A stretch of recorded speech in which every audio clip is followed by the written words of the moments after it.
Police constable Abhishek Sharma की जिंदगी में वैसे तो सब कुछ ठीक चल रहा था, लेकिन एक रोज वो अपने काम से घर के बाहर क्या निकला कि फिर कभी लौटकर ही नहीं आया।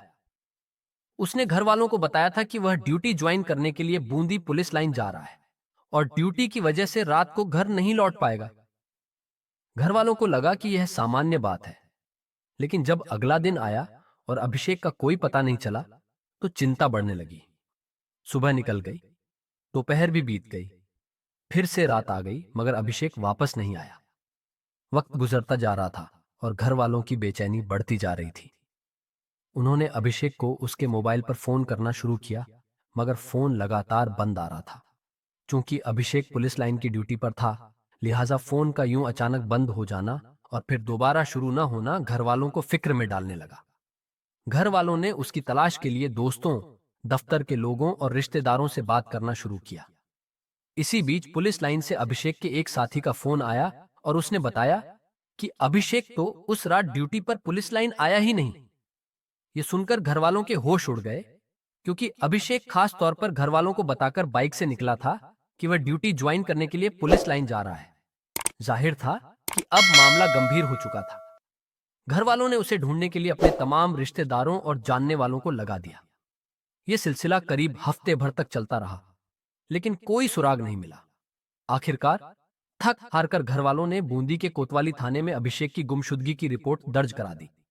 चूंकि अभिषेक खुद पुलिस डिपार्टमेंट से था, इसलिए घर वालों के साथ साथ पुलिस डिपार्टमेंट के उसके साथी भी लगातार हर तरह से उसे खोजने की कोशिश कर रहे थे। बूंदी पुलिस के लिए अभिषेक की गुमशुदगी किसी चुनौती से कम नहीं थी, क्योंकि अब तक एक हफ्ते से ज्यादा बीत चुका था और उसकी कोई खबर नहीं लग रही थी। जांच शुरू हुई तो पता चला कि उस रात भले अभिषेक पुलिस लाइन नहीं पहुंचा, मगर 12:30 तक उसका फोन एक्टिव था। उसके बाद रहस्यमयी तरीके से उसका फोन स्विच ऑफ हो गया और फिर वह दोबारा ऑन नहीं हुआ। अब पुलिस के पास एक ही विकल्प था कि वह अभिषेक के फोन की लास्ट लोकेशन पता करे।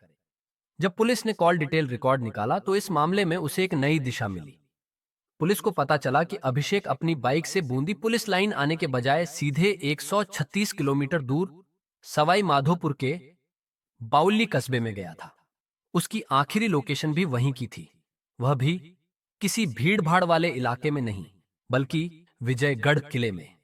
इस आखिरी लोकेशन का वक्त भी रात 12:30 का ही था, जब उसका मोबाइल स्विच ऑफ हुआ।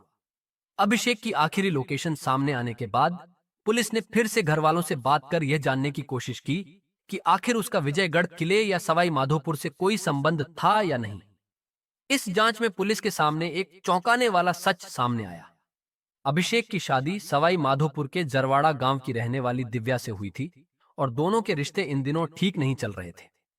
तलाक की नौबत आ चुकी थी और इसकी अर्जी कोर्ट में दी जा चुकी थी। लेकिन मामला और भी पेचीदा हो गया जब पता चला कि अभिषेक की दिव्या की ममेरी बहन यानी साली श्यामा से नजदीकी रिश्ते थे।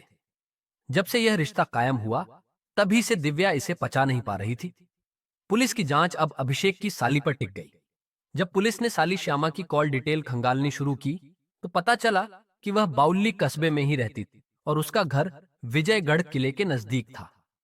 इसके बाद पुलिस का शक और भी गहरा हो गया।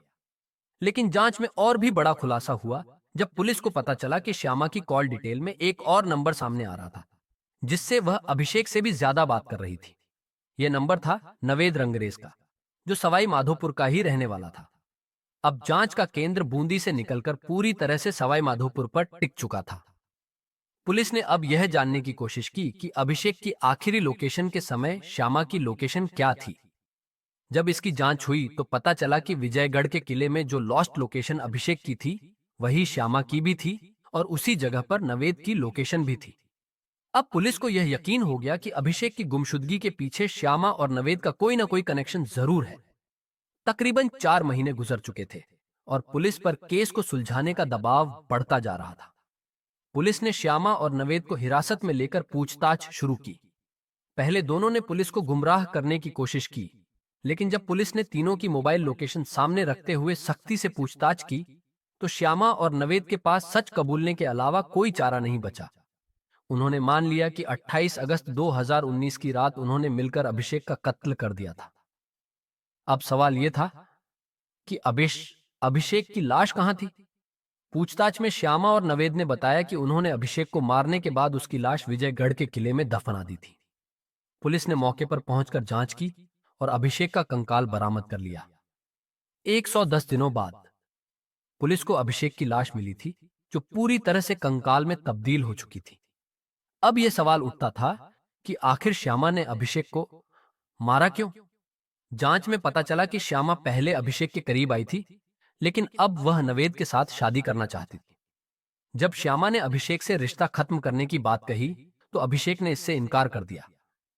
तब श्यामा और नवेद ने मिलकर उसे रास्ते से हटाने की साजिश रची। श्यामा ने अभिषेक को फोन कर विजयगढ़ के किले में मिलने के लिए बुलाया, जहां नवेद ने लोहे की रॉड से हमला कर उसे मार डाला।